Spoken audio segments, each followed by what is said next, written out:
Hello everyone and welcome to another Total War Warhammer live BattleCast. In this game, guys, we're going to play the Greenskins, and I think we're going to go with Papa Grimgor. I haven't used him in quite some time, so we're going to have a little bit of fun. So let's actually get the Gitsnick. Gives 36% armor piercing damage, which is pretty big, and if he does end up in a duelist situation with one of the Dwarf Lords, that's going to make a pretty big difference. Granted, if I were playing in like a tournament or some sort of a competitive format, I don't know if I would get that. So we're probably going to get the Night Goblin Shaman as well. Don't really need those abilities, but Sneaky Stabbing isn't bad. Vindictive Glare, Itchy Nuisance. I have tried Curse of the Bad Moon. It's pretty fun, but it usually doesn't do a ton of work. But you know what? Let's bring it just in case. Oh, it's so expensive though. Man, that's like 300. Yeah, we're actually going to cut that for now. So for our front line, we're going to get a couple Black Orcs, and then on top of that, we're going to get Orc Boys. So I like to kind of saturate the Black Orcs kind of in between the Orc Boys. It gives you a very wide front line, and you know, since you don't go just Black Orcs, it opens up some of your resources for some backline action. So we're going to get some Goblin Archers, and do we want to get these? Yeah, we can probably just get regular ones, to be honest. We're going to get 4 of those.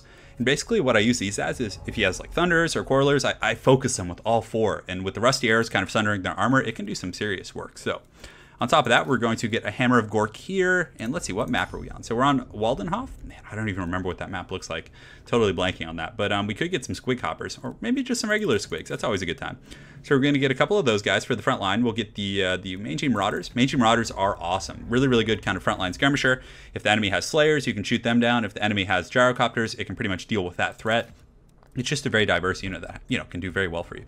Kind of on the fence about Squigs, to be honest. Like, I like them, but they always feel a little bit lackluster to me ever since they did get that change a while back. But regardless, we'll get some Wolf Riders to pressure the back line a little bit, and yeah, it should be all she wrote. So good luck to my opponent. Let's party. Let's have some fun.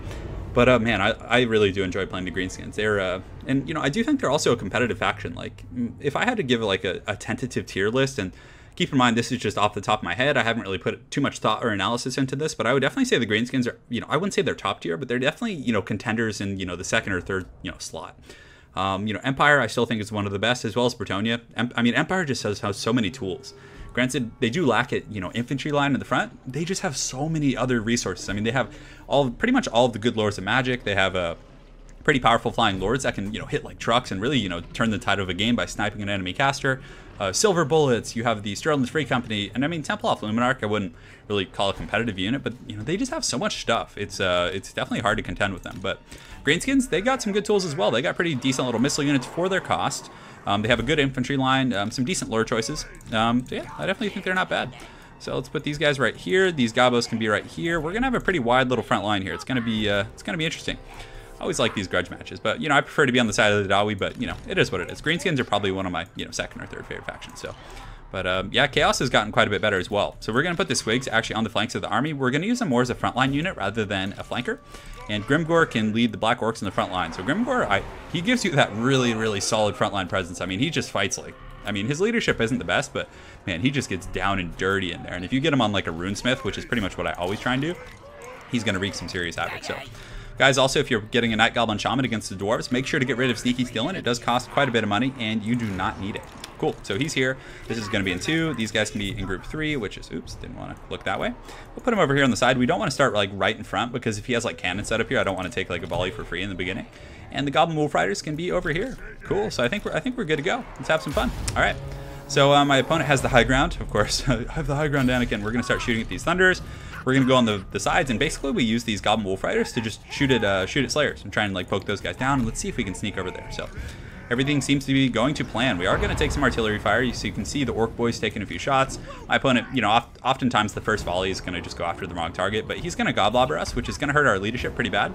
And he also does have some Quarrelers, so let's be patient, just kind of run out here. And you know, as long as my Black Orcs aren't taking fire, I'm pretty content over here. I definitely wish I had brought the Curse of the Bad Moon. You can see he's adjusting some Thunders here, so we got to go up and around. But yeah, we have a pretty scary front line, and a lot of people don't bring AP in the front line as the Dwarves. I think that's one of the biggest mistakes that Dwarf players make, is you need AP to beat the Greenskins, because the Greenskins are going to bring Black Orcs against you, and if you don't have like, you know, armor piercing damage, Black Orcs are just going to run you over, and it's going to be a rough day for sure. So let's pull these guys around, just kind of wait and be patient. Not sure what he's up to, but I'm sure he's got some sneaky plans. Although the dwarves aren't really the sneakiest faction, but you know what? They tried their best.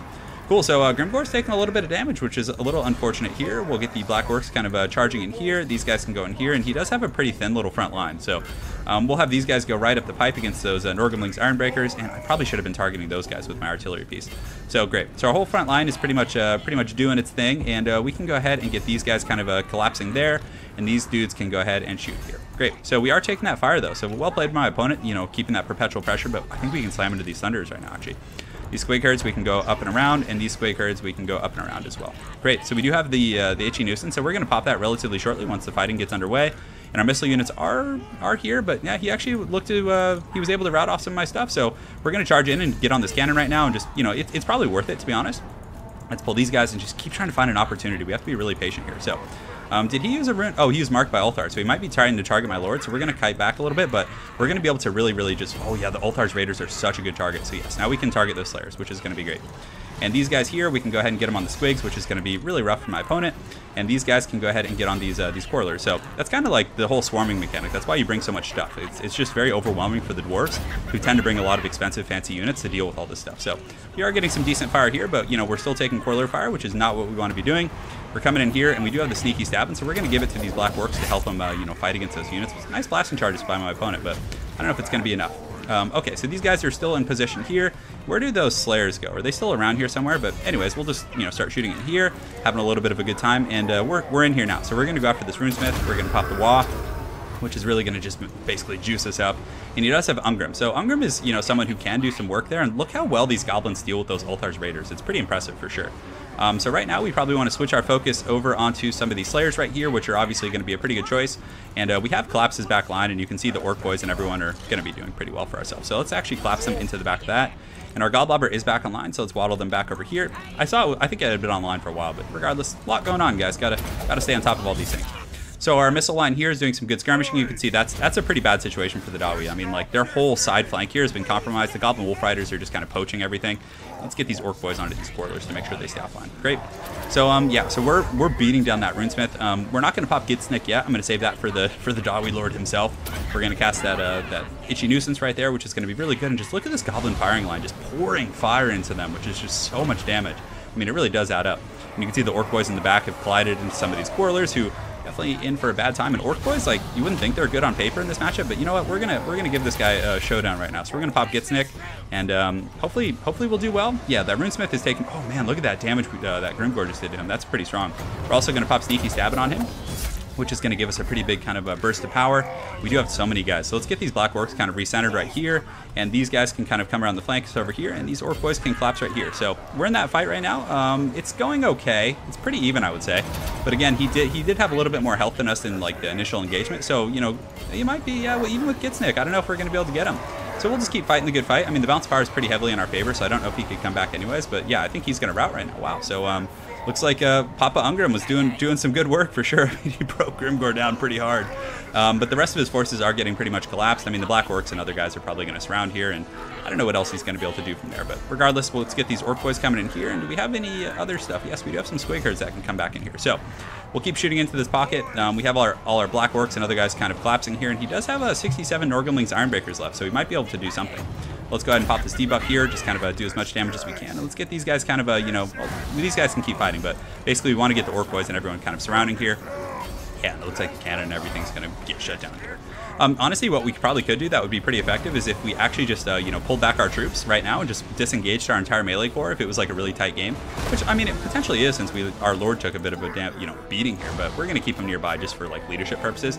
But we would disengage, and then from there we would just pepper him down with all our missiles, and, you know, it would be able to take down those Norgumlings Ironbreakers pretty quick. But yeah, he's pretty heavily surrounded. They're still steady despite the fact that they're just, like, so heavily outnumbered. We're starting to shoot in our artillery, which is actually, if I'm not mistaken, does this one actually affect leadership? I know the dwarf one does, but no, this one actually just affects melee defense and stuff, so that's still good. Do we have any other targets here that we can go after? There are some routing Dawi over here, so we'll probably go chase them down. Just go ahead and put them in melee mode and just make sure they don't come back. And we do have Sneaky Stabbing, so do we have any healthy Black Orcs? We do have these ones. They're in decent shape, so we're going to give them Sneaky Stabbing. Looks like it's going to be all she wrote for the proud Dawi. So well played to my opponent. It was a fun game. Grudge matches are always a good one, but You know, that's kind of the problem with, I don't know, it's the Greenskin versus Dwarf matchup is very tough. Greenskins have a lot of options against you. They can swarm effectively, they have very good armor-piercing frontline troops that the Dwarfs struggle to match. Longbeards with great weapons can kind of trade with Black Orcs, but the Black Orcs just hit much harder, so it's tough to really endure there. And Greenskins also have good missiles that they can focus you down. You saw how hard the Ulthar's Raiders really took, you know, how much of a beating. Some critiques I would say is, just from my perspective, is I don't think you need the cannon. The cannon isn't really necessary against the Dwarf or against the Greenskins. They just have too many like cheap units. The Godlobber I think is a must. It's a very good unit, very good for focusing down Crimson Killas and, you know, other high value targets. Get rid of the cannon, get some more unit density. You know, his flanks got compromised too easily. His center concave kind of collapsed, and from there we were able to just kind of really overwhelm kind of the side area. So it was a little bit tough, but well played to my opponent, RGL89. Look forward to running into you again on ladder, and hopefully you guys enjoyed this grudge match. Have an excellent night, guys, and take care.